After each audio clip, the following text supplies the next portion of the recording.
The rockets are flying over civilian cities. I don't understand why it can't be stopped. Moscow's most extensive missile strikes yet on Ukraine since the start of the war in February.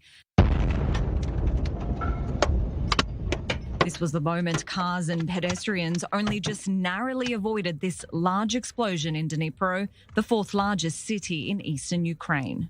But it doesn't end here. There were multiple hits on Dnipro on Monday. Ukraine says Russia launched both Iranian drones and around 84 missiles. More than 43 were shot down. There are no military targets here. We did not expect the attacks here. It is terrifying. These were civilians, residents of our beloved city, who were victims of the terrorist attack of the Russian rockets on our city.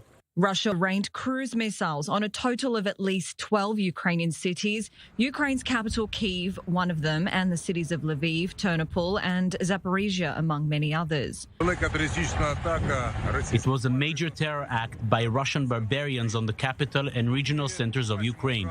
Russia claims it's in retaliation for Saturday's deadly blast on the Crimean Bridge, which Russia accuses Ukraine of orchestrating.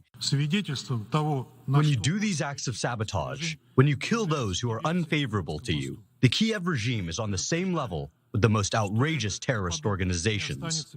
At least 19 people were killed in the strikes on Monday. Over 100 others are injured. There's also damage to critical infrastructure. But even in spite of this, optimism still from Ukraine's president.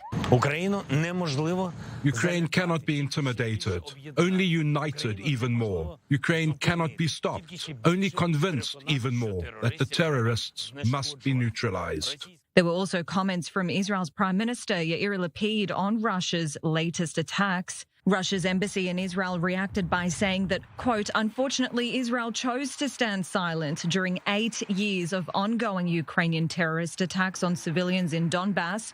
But with another barrage of rockets hitting Ukraine Tuesday morning, this latest escalation may mark a new phase of Russia's war in Ukraine, certainly putting the war back on top of the world's agenda.